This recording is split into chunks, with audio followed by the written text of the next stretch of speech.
అనంతపురం నియోజకవర్గంలో YCP party నాయకులు అదేవిధంగా మాజీ మేయర్ అయినటువంటి వసీం గారు తెలుగుదేశం పార్టీ పైన, తెలుగుదేశం పార్టీ నాయకుల పైన, మౌలిక సదుపాయాల కల్పన పైన ఈ మధ్య కాలంలో ప్రెస్ మీట్ పెట్టడం అనేది చూస్తున్నాం. గత 5 సంవత్సరాలు అనంతపురం నగర ప్రజలు వైసీపీ పార్టీకి చెందినటువంటి నాయకులన్నీ కూడా గెలిపించి నగరపాలక సంస్థలో సీట్లలో కూర్చోబెడితే 5 సంవత్సరాలు పాలనను ఎంజాయ్ చేశారు. పాలనను ఎంజాయ్ చేసి కనీసం దోమలు కూడా చంపలేనటువంటి వ్యక్తులుగా చరిత్రలో నిలిచిపోయారు. పవర్ పోయిన 3 నెలలకి 30 ప్రెస్ మీట్లు పెట్టినటువంటి వ్యక్తి మాజీ మేయరు వసీం గారు.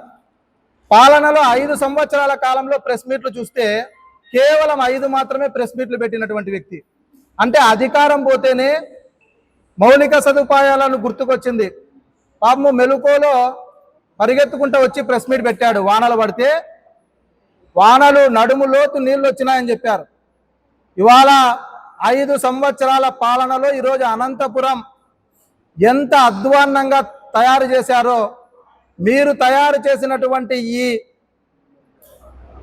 పాలన వల్లనే ఇవాళ కాలువలన్నీ పూర్తిగా అస్తవ్యస్తమైనాయి. పారిశుద్ధ్యం అనేది పడకేసింది. మీరు చేసినటువంటి దౌర్భాగ్య పాలన వల్ల ఇవాళ అనంతపురం నగర ప్రజలందరూ కూడా తీవ్ర ఇబ్బందులు ఎదుర్కొంటున్నారు.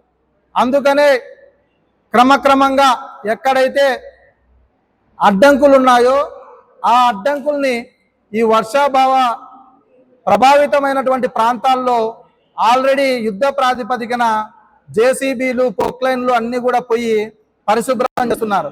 నగర ప్రజలు చర్చించుకున్నారు.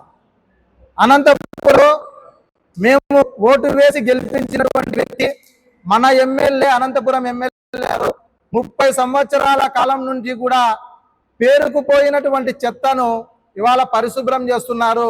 దానికి నిదర్శనమే ఇవాళ నడిమి వంక పనులు, అదేవిధంగా త్రివేణి ట్యాక్స్ దగ్గర ఉన్నటువంటి వంక కానీ ఈ విధంగా చేసుకుంటూ అశోక్ నగర్ బ్రిడ్జి దగ్గర కానీ అన్ని కూడా చేస్తున్నారనేది చర్చించుకుంటున్నారు.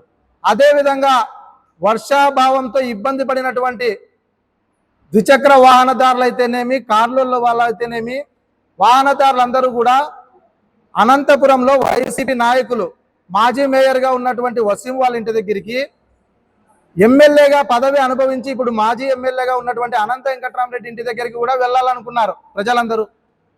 ఎందుకంటే 5 సంవత్సరాలు పాలన చేస్తే మీరు ఈ విధంగా చేస్తారా అనంతపురాన్ని అని అది తేరుకొని ఈరోజు ప్రెస్ మీట్ పెట్టినారని చెప్పేసి ప్రజలందరికీ కూడా తెలుసు. సూటిగా స్పష్టంగా మేయర్ గారికి మేము ఒకటే అడుగుతున్నాం.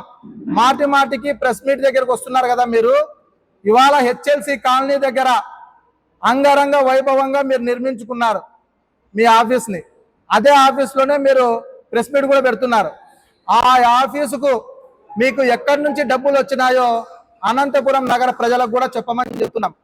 అది ప్రభుత్వం ద్వారా నిర్మించినటువంటి ఆఫీసా, లేదంటే వైసీపీ పార్టీ నాయకులు చందాలు చేసుకొని మీరు ఆఫీస్ కట్టారా కూడా తేట తెల్లం చేయమని చెప్తున్నాం. ఆ ఆఫీసు యొక్క స్థలం మీరు డబ్బులు పెట్టి కొన్నారా, లేదంటే ప్రభుత్వం జీవో ఇచ్చి 1 రూపాయికి సంవత్సరాలు లీజుకు తీసుకున్నారా అనే విషయం కూడా మీరు ప్రజలకు తెలియజేయాలని చెప్తున్నాం. పేదవాడికి సెంటు స్థలం ఇవ్వమంటే చేతులు రాని వైసీపీ పార్టీ నాయకులకు ఇవాళ తమ పార్టీ ఆఫీసును ఎకరాలలో నిర్మించుకొని ఈరోజు మీరు మాట్లాడుతుంటే అసలుగా అనంతపురం ప్రజలే కాదు, ఆంధ్రప్రదేశ్ ప్రజలు కూడా నవ్వుతున్నారు. ఇటువంటి కార్యక్రమాలన్నీ చేసినారు కాబట్టి మీకు ప్రతిపక్ష హోదా కూడా లేకుండా కూర్చోబెట్టితే ఈరోజు వారి యొక్క తీర్పును కూడా మీరు లెక్క చేయకుండా 2 సంవత్సరాల కూటమి ప్రభుత్వాన్ని మరి వెన్నుపోటు ప్రభుత్వంగా తీర్చిదిద్దాలా అని చెప్పేసి మీరు ప్రయత్నం చేశారు. కానీ ఓవైపు ఆంధ్రప్రదేశ్ ప్రజలందరూ గొడ్డలిపోటుకు 7 ఏళ్ళు అని చెప్పి చెప్తున్నారు. మీరు గొడ్డలిపోటు 7 ఏళ్లకు సమాధానం చెప్పండి చాలు. కూటమి ప్రభుత్వం సంక్షేమం, అభివృద్ధి విషయంలో బుల్లెట్ ట్రైన్గా ముందుకు సాగుతుందని చెప్పేసి మేము తెలియజేస్తున్నాం. వైసీపీ సంబంధించినటువంటి నాయకులు ఎంతమంది ఎన్ని ప్రెస్ మీట్లు పెట్టినా అందులో వాస్తవం లేదని చెప్పేసి అనంతపురం నగర ప్రజలందరికీ తెలుసు. కాబట్టి మేయర్ గారు, మాజీ మేయర్గా మిగిలిపోయారు.